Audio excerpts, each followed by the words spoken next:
Mes parents ont donné ma maison à mon frère, en disant que lui et sa femme en avaient plus besoin, je ne méritais pas d'y vivre.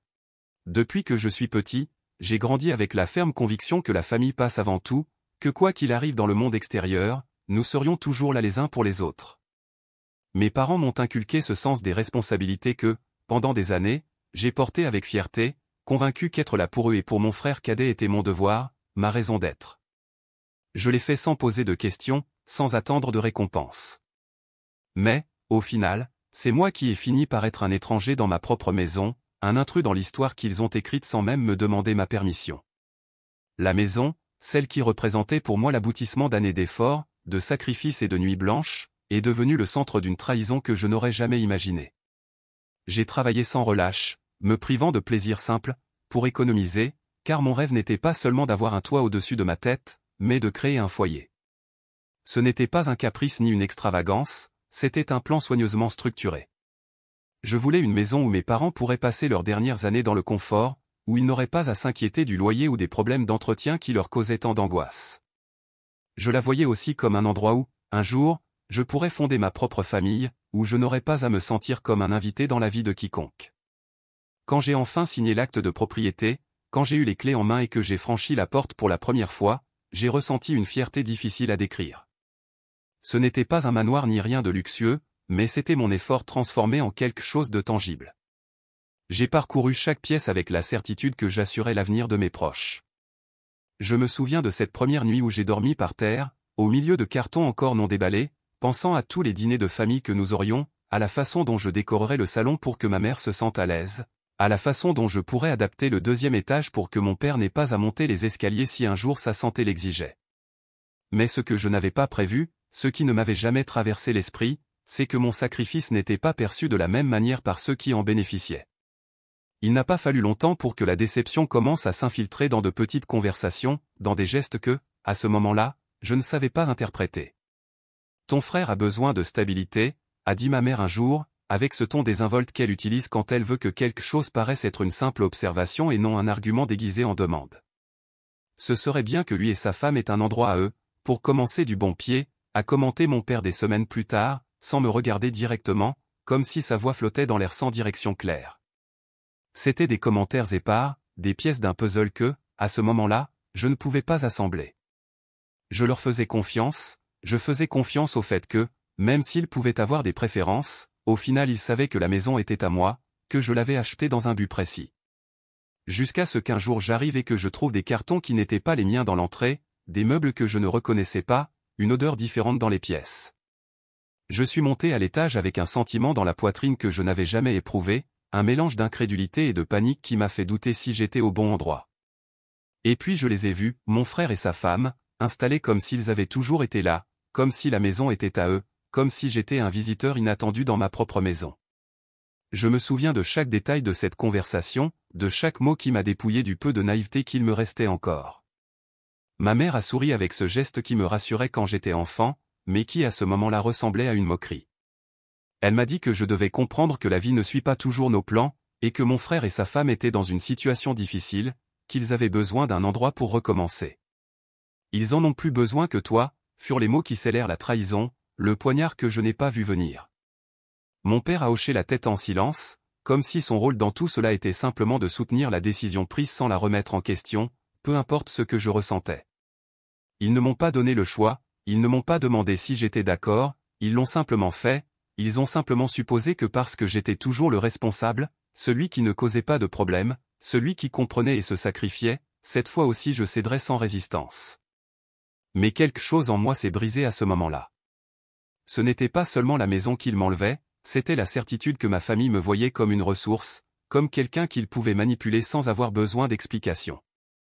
J'ai essayé de raisonner avec eux, de leur expliquer que la maison était mon investissement, ma sécurité, l'endroit où je prévoyais de construire mon avenir, mais leurs réponses étaient toujours les mêmes, que je pouvais trouver une autre option, que je devais comprendre que je ne voyais pas l'ensemble du tableau. Mais je le voyais plus clairement que jamais, peu importe mes efforts, ce que je donnais, ce que je sacrifiais pour eux, je serais toujours celui qui devrait porter la responsabilité, celui qui devrait se mettre de côté pour que d'autres puissent occuper la place qui m'appartenait. Je suis resté là, au milieu du salon, sentant que le sol sous mes pieds ne m'appartenait plus, que tout ce que j'avais construit avec tant d'efforts était devenu un cadeau que je n'avais jamais offert. Je n'ai pas dormi cette nuit-là. Je me suis assis dans ma voiture, devant la maison, et j'ai regardé les lumières s'éteindre une par une. J'ai pensé à toutes les fois où j'avais mis ma famille avant moi, à toutes les années où j'avais travaillé sans relâche pour construire quelque chose que, finalement, ils m'avaient pris sans même me demander ma permission. Et puis j'ai su que je n'allais pas le permettre. Pas cette fois. Cette fois, je ne resterai pas silencieux. Cette fois, je ne me mettrai pas de côté. Mise à jour 1, quelques semaines se sont écoulées depuis cette nuit où je suis resté dans ma voiture à regarder la maison que j'avais construite avec tant d'efforts devenir un espace où je n'avais plus ma place.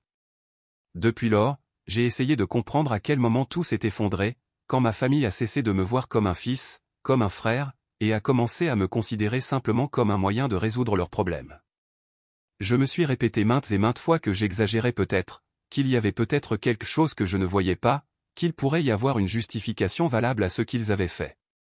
Mais chaque fois que j'essaie de trouver une logique à leurs décisions, je me heurte à la même réalité, ils m'ont trahi sans explication, sans considération, sans même me donner l'occasion d'exprimer mon opinion sur quelque chose qui m'appartenait entièrement.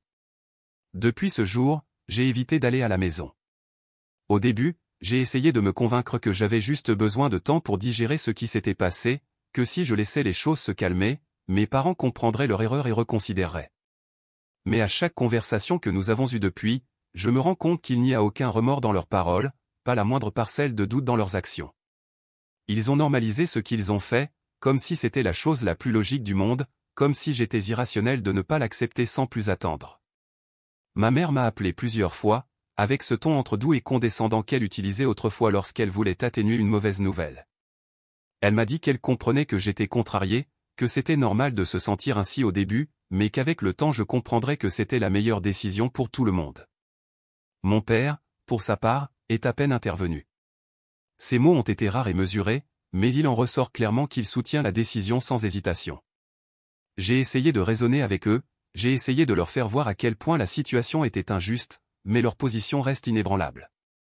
Ma mère a insisté sur le fait que la maison était trop grande pour moi seul, qu'il n'était pas logique que je l'aie alors que je pouvais parfaitement vivre dans un appartement plus petit. Elle a dit que mon frère et sa femme en avaient plus besoin, qu'ils commençaient une famille, que cette stabilité les aiderait à s'en sortir. Mon père a ajouté que la famille devait s'entraider et que, finalement, les choses matérielles ne devaient pas tant importer. Ils l'ont dit avec un naturel qui m'a laissé sans voix, comme s'ils croyaient vraiment avoir raison, comme s'ils ne voyaient pas l'abus qu'ils commettaient. Je ne sais pas ce qui est pire, leur manque de remords ou la façon dont ils ont essayé de me faire sentir coupable de ne pas accepter leur décision sans protester.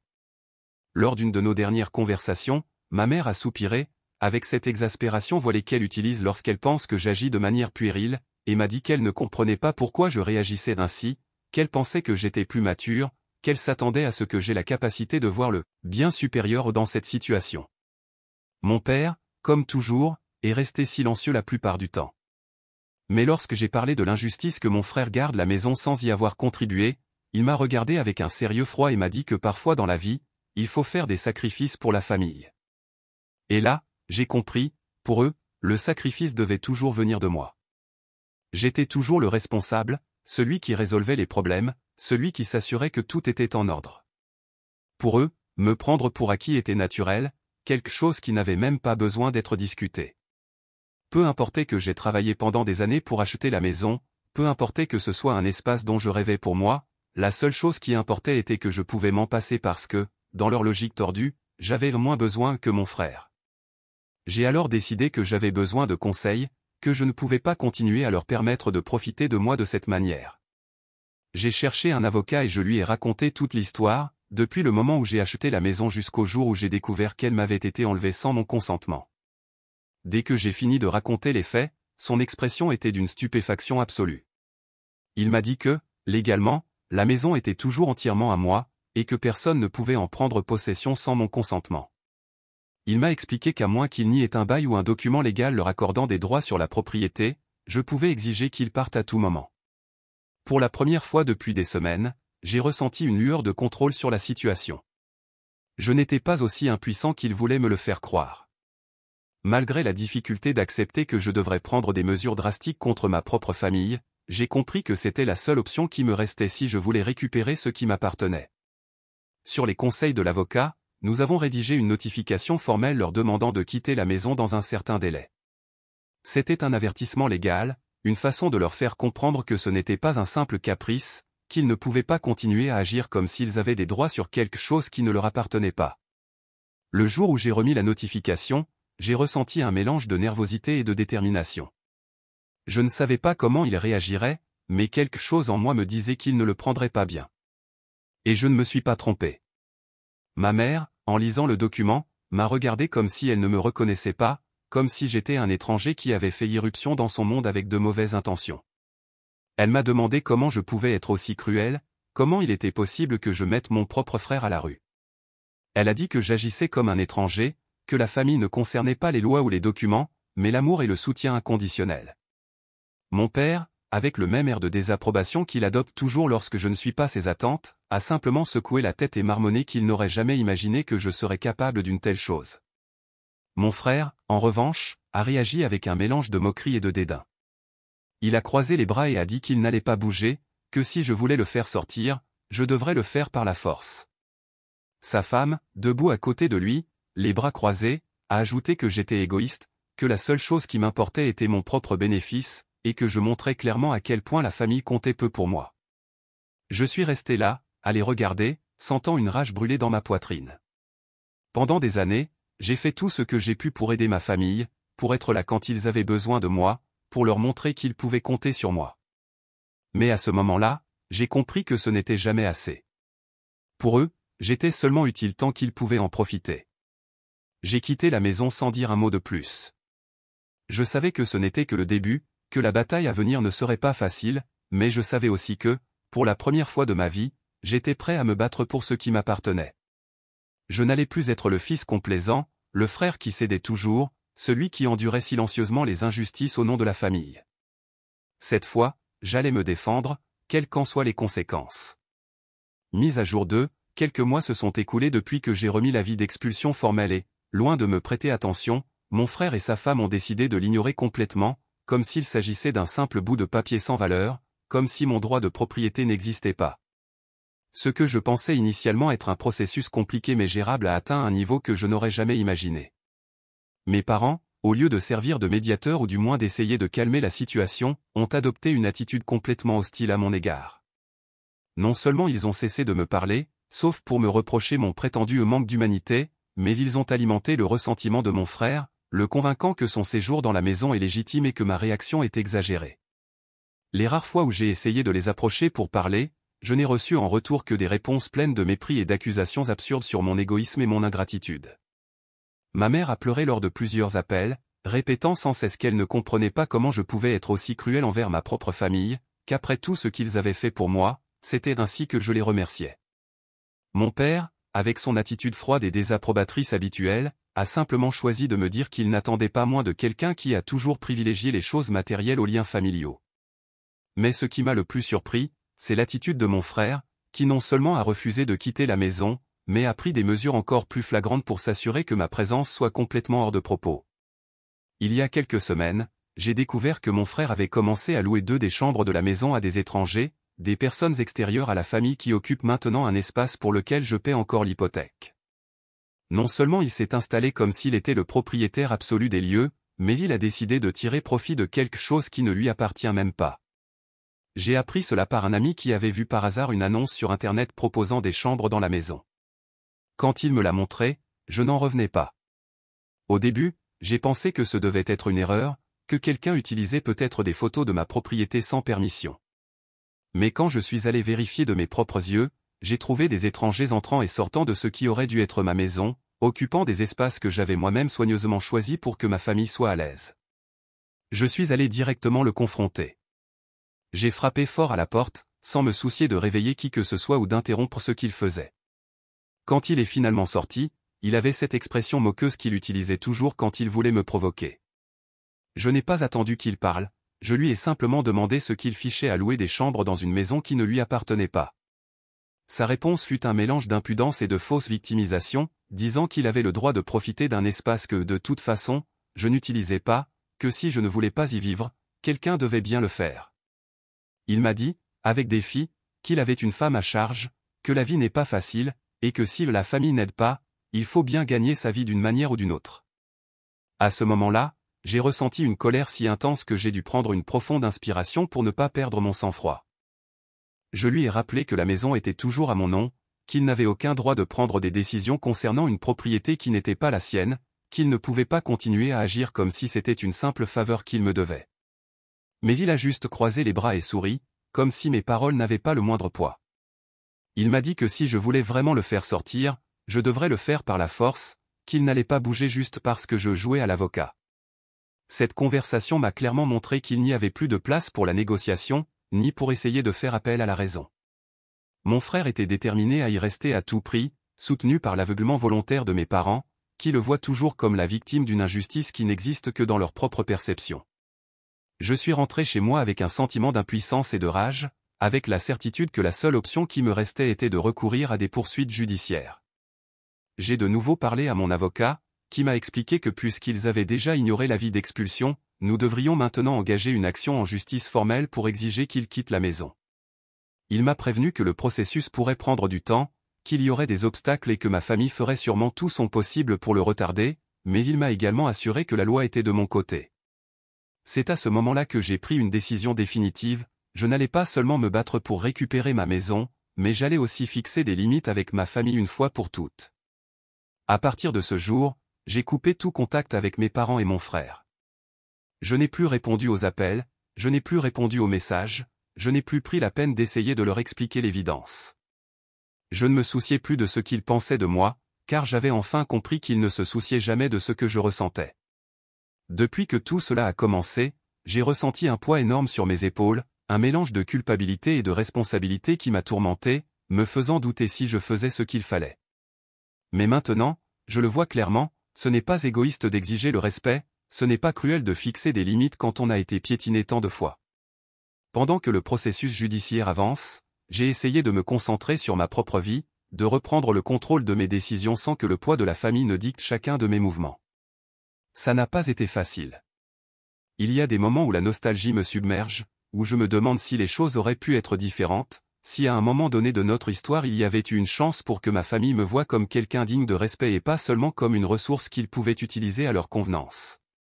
Mais chaque fois que je pense à la façon dont ils m'ont traité, à la façon dont ma mère m'a fait sentir comme le méchant dans une histoire où j'étais la seule victime, à l'indifférence avec laquelle mon père a soutenu la trahison, à la moquerie flagrante de mon frère pendant qu'il louait des chambres dans ma maison, je me souviens pourquoi je fais ça. Je ne sais pas ce qui va suivre, je ne sais pas combien de temps le procès va durer ni comment ils réagiront lorsqu'ils recevront les documents officiels, mais il y a une chose que je sais, je n'abandonnerai pas. Je ne les laisserai pas s'en tirer comme ça. Ce n'est pas seulement une lutte pour une maison, c'est une lutte pour ma dignité, pour mon droit d'être traité avec le respect que je mérite. Et cette fois, je ne céderai pas. Mise à jour 3, quelques mois se sont écoulés depuis que j'ai entamé la procédure judiciaire pour récupérer ma maison, et bien que je savais que ce ne serait pas facile, je n'aurais jamais imaginé le nombre d'obstacles que ma propre famille mettrait en travers de mon chemin pour ne pas affronter la réalité. Dès l'instant où mon frère et sa femme ont reçu la notification de la plainte formelle, leur attitude est passée de la moquerie flagrante à une agressivité ouverte, comme si soudainement j'étais le plus grand ennemi qu'ils aient jamais eu dans leur vie. Si auparavant ils tentaient de minimiser la situation, maintenant ils ont décidé de m'attaquer directement, comme si exiger ce qui m'appartient de droit était un acte de guerre contre eux. Le premier signe que les choses allaient encore s'aggraver fut lorsque j'ai commencé à recevoir des messages constants de numéros inconnus, tous avec le même ton accusateur.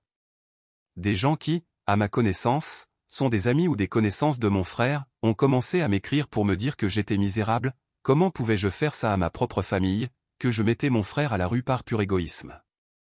Certains messages étaient plus subtils, faisant appel à la culpabilité et au prétendu devoir que j'avais en tant que frère aîné de soutenir ma famille, tandis que d'autres étaient ouvertement agressifs, m'accusant d'être un traître et de détruire les personnes qui m'avaient donné la vie. Je n'ai pas été entièrement surpris, car je sais parfaitement comment est ma famille et avec quelle facilité ils peuvent manipuler les autres pour se faire passer pour les victimes dans n'importe quelle situation. Ce qui m'a surpris, c'est de recevoir un message de ma mère, avec des mots si froids et calculés que pendant un instant j'ai cru que ce n'était pas elle qui les avait écrits. Elle m'a dit qu'elle espérait que j'étais heureux de ce que je faisais, que chaque jour qui passait elle voyait plus clairement que je n'avais jamais été une vraie partie de la famille, que j'avais toujours été un étranger parmi eux, quelqu'un qui ne se souciait que de lui-même. Elle m'a accusé de leur avoir tourné le dos, d'être incapable de comprendre ce que signifie se sacrifier pour les autres, d'avoir transformé un simple problème familial en un conflit inutile simplement parce que je ne savais pas partager. Elle a dit que mon père était déçu, que mon frère était dévasté, et que, finalement, lorsque la famille s'effondrerait complètement, je serais le seul responsable. Ce message m'a frappé plus fort que je ne voudrais l'admettre, non pas parce que je croyais ce qu'il disait, mais parce qu'il m'a fait voir avec une clarté absolue que pour eux je n'avais jamais vraiment été un fils, un frère, ou un membre de la famille d'égale valeur. J'étais quelqu'un d'utile jusqu'à ce que je cesse de l'être. J'étais un pourvoyeur jusqu'à ce que je décide qu'ils ne pouvaient plus abuser de moi. À partir de ce moment, ils ont cessé de me voir comme faisant partie de leur cercle et ont commencé à me traiter comme un ennemi, quelqu'un qu'ils pouvaient manipuler avec la culpabilité jusqu'à ce que je cède ou, si cela ne fonctionnait pas, quelqu'un qu'ils devaient détruire mentalement jusqu'à ce que je recule. J'ai décidé d'arrêter de lire leurs messages, j'ai mis en sourdine toutes les notifications liées à ma famille et je me suis concentré sur la poursuite de la procédure judiciaire. Bien que chaque jour soit une lutte constante contre le poids émotionnel de tout ce qui se passait, au fond de moi, une partie de moi continuait à se demander si à un moment donné mes parents se rendraient compte de ce qu'ils faisaient, s'il y aurait un moment de lucidité où ils reconnaîtraient que je n'étais pas injuste, mais simplement que je défendais ce qui m'appartenait. Mais chaque fois que je parlais à mon avocat et qu'il me donnait plus de détails sur les actions que mon frère entreprenait pour retarder le processus, je devenais plus convaincu que cette possibilité n'existait pas. Mon frère, avec l'aide de mes parents, a fait tout son possible pour empêcher l'expulsion d'avoir lieu. Ils ont essayé de prétendre que la maison était un cadeau, que je leur avais donné le droit d'y vivre en permanence, qu'ils n'avaient nulle part où aller et que ma tentative de les expulser était un acte d'abus de pouvoir. Lors d'une des audiences préliminaires, leur avocat a présenté un argument absurde, affirmant que mon frère et sa femme avaient investi dans la maison, qu'ils avaient fait des améliorations et que par conséquent ils devraient avoir le droit d'y rester. Le plus ironique de tout cela est que lorsque j'ai vu les prétendues améliorations dont ils parlaient, tout ce que j'ai trouvé, ce sont des changements mineurs, comme une nouvelle couche de peinture sur certains murs et l'installation de rideaux bon marché qu'ils avaient clairement mis en place juste pour essayer de renforcer leur histoire. Ce qu'ils n'ont pas mentionné lors de l'audience, bien sûr, c'est l'état dans lequel ils ont laissé la maison.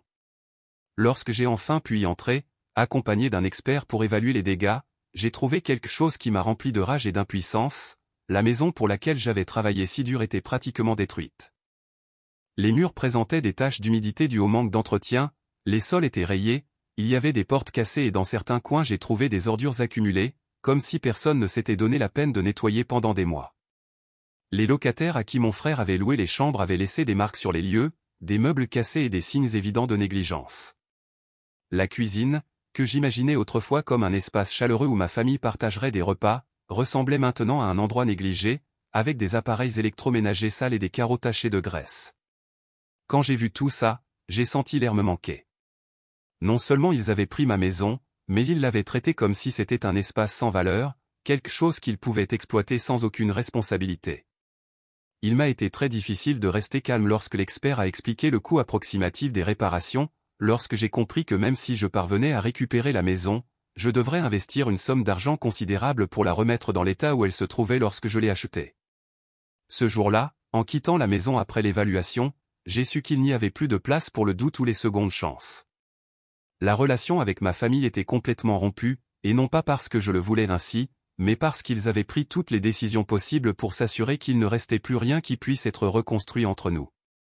Il ne restait plus qu'à poursuivre le processus, peu importe le temps que cela prendrait ou les obstacles qu'ils mettraient en travers de mon chemin. Cette nuit-là, en rentrant à mon appartement et en m'asseyant sur le lit, je me suis permis de ressentir tout ce que j'avais réprimé, la rage, la tristesse, la déception, le sentiment d'avoir passé des années à construire quelque chose qui n'avait jamais rien signifié pour les personnes pour lesquelles j'avais fait le plus d'efforts. J'ai réalisé que pendant longtemps j'avais voulu croire que ma famille changerait, qu'à un moment donné ils se rendraient compte de ce qu'ils faisaient, qu'il y aurait un moment où ils s'arrêteraient et penseraient à moi comme à quelque chose de plus qu'un moyen d'atteindre leur fin. Mais ce moment n'est jamais venu, et il ne viendra jamais. Ce qui viendra, c'est le jour où mon frère et sa femme seront forcés de quitter la maison. Le processus est toujours en cours, et nous nous rapprochons de plus en plus de la résolution finale. Ils peuvent ruer dans les brancards, mentir, manipuler et faire tout ce qu'ils veulent pour le retarder, mais la loi est de mon côté. Je ne sais pas ce qui va se passer ensuite, je ne sais pas si mes parents continueront à ne pas me parler, ou si à un moment donné ils essaieront de me faire sentir coupable à nouveau, mais ça m'est égal maintenant. Pour la première fois de ma vie, je me choisis. Je me bats pour ce qui m'appartient, non seulement en termes matériels, mais aussi en termes de dignité. Et même si le processus fait mal, même s'il y a des jours où je me demande comment nous en sommes arrivés là, je sais que c'est la seule bonne décision. Car cette fois, je ne céderai pas. Cette fois, je ne serai pas le fils obéissant qui sacrifie toujours tout pour les autres. Cette fois, je récupérerai ce qui m'appartient. Mise à jour 4, il s'est écoulé plus de temps que prévu, mais j'ai enfin entre les mains la résolution qui confirme ce que j'ai toujours su, la maison est à moi, et mon frère et sa femme doivent la quitter dans les 2 semaines. Après des mois d'épuisement émotionnel, d'avoir dû faire face à des excuses absurdes et à une manipulation constante, la justice a enfin parlé. Ça n'a pas été un chemin facile. Chaque pas que j'ai fait a été accompagné du sentiment constant de trahison, de l'incompréhension de personnes qui ont préféré se fermer à la vérité plutôt que d'accepter que leur abus était allé trop loin. Mais, malgré tout, c'est le résultat dont j'avais besoin. Lorsque j'ai reçu la notification officielle du juge, j'ai ressenti un mélange de soulagement et d'épuisement. Il n'y a pas eu de sentiment immédiat de victoire, pas de satisfaction immédiate de savoir que j'avais enfin obtenu ce qui était juste. Au lieu de cela, il y avait un lourd sentiment de vide, une reconnaissance douloureuse que j'avais dû aller aussi loin, que les choses s'étaient tellement détériorées qu'il n'y avait plus de place pour la réconciliation. Il ne s'agissait pas seulement de récupérer ma maison, il s'agissait d'accepter qu'il n'y avait plus de lien réel qui m'unissait à ma famille. Le moment où j'ai informé mes parents de la résolution fut exactement comme je l'avais imaginé, une explosion de reproches, de cris et de larmes feintes qui n'ont à aucun moment dissimulé la rage qu'ils ressentaient contre moi. Ma mère, avec son drame habituel, s'est serré la poitrine et m'a demandé comment je pouvais faire ça à mon frère, comment je pouvais être aussi insensible au point de le forcer à partir sans me soucier de ce qui lui arriverait, à lui et à sa femme. Elle m'a parlé sur le même ton condescendant que toujours, comme si elle croyait encore qu'avec suffisamment de mots elle pourrait me faire changer d'avis. Elle a dit qu'elle m'avait élevé pour être une personne généreuse, qu'elle avait toujours espéré que je comprendrais que la famille passe avant tout, que personne ne devrait tourner le dos à son sang pour quelque chose d'aussi banal qu'une maison. Mais ce qui m'a le plus surpris, c'est la réaction de mon père. Il avait toujours été le plus réservé, celui qui préférait rester en retrait et laisser ma mère gérer la manipulation émotionnelle. Mais cette fois, il ne s'est pas retenu. Il m'a regardé avec un mépris si pur que pendant un instant j'ai cru voir un étranger, pas l'homme qui m'avait élevé. Il m'a dit que je n'étais pas le fils qu'il attendait, que je n'avais jamais fait réellement partie de la famille, que j'avais toujours été égoïste et distant, et que cela ne faisait que confirmer ce qu'il savait déjà, qu'il ne pouvait pas me faire confiance. Il a dit que si j'avais vraiment eu de l'amour pour ma famille, j'aurais trouvé une autre solution, que je ne me serais pas autant accroché à un simple bout de papier qui disait que la maison était à moi. À ce moment-là, j'ai compris que rien de ce que je ferais ne changerait leur perception de moi. Peu importait que la maison soit à moi, peu importait que mon frère et sa femme l'aient prise sans permission, peu importait qu'ils l'aient traitée comme leur propre affaire, louant des chambres sans même prendre la peine de me consulter. Pour mes parents, le fait que je refuse de céder sans me battre signifiait que j'étais le problème, que j'étais celui qui détruisait la famille. J'ai réalisé que dans leur esprit, il n'y avait jamais eu la possibilité que j'ai raison depuis le début. Leur loyauté avait été envers mon frère, et peu importe à quel point il m'avait blessé, ils continueraient à le défendre. Mais s'ils pensaient pouvoir me faire douter, ils se trompaient. Je ne suis plus la même personne qui essayait d'obtenir l'approbation de sa famille à tout prix, qui sacrifiait son bien-être dans l'espoir de recevoir ne serait-ce qu'un peu de reconnaissance. Cette fois, je ne suis pas resté silencieux, je ne me suis pas laissé emporter par la culpabilité. Je leur ai répondu avec un calme qui m'a même surpris. Je leur ai dit que ce n'était pas de ma faute, que ce n'était pas moi qui avais transformé cette situation en une bataille juridique, que j'avais été patient, que j'avais essayé de la résoudre pacifiquement, que j'avais donné toutes les occasions possibles pour que cela ne se termine pas ainsi. Je leur ai dit que s'ils voulaient vraiment blâmer quelqu'un, ils devraient blâmer mon frère pour avoir abusé de ma confiance, pour avoir pris quelque chose qui ne lui appartenait pas sans le moindre remords. Mais mes paroles n'ont fait aucune différence. Ma mère a continué avec ses sanglots, répétant sans cesse que je les trahissais, que je me laissais emporter par le ressentiment et le matérialisme. Mon père m'a simplement tourné le dos, indiquant clairement qu'il n'avait plus rien à me dire. Et mon frère, qui était resté silencieux jusqu'à ce moment, a finalement parlé. Il a ri amèrement et m'a dit que ça n'allait pas en rester là, qu'il trouverait un moyen de me ruiner la vie comme je l'avais fait avec la sienne. Sa femme, avec son attitude hautaine habituelle, a dit que j'étais un échec, qu'il ne me servirait à rien de récupérer la maison si finalement je finirais seul, sans personne pour me soutenir. Je suis parti sans leur répondre. Ça ne valait pas la peine de discuter avec eux, ça ne valait pas la peine d'essayer de raisonner des gens qui avaient décidé de me voir comme l'ennemi au lieu d'accepter leurs erreurs.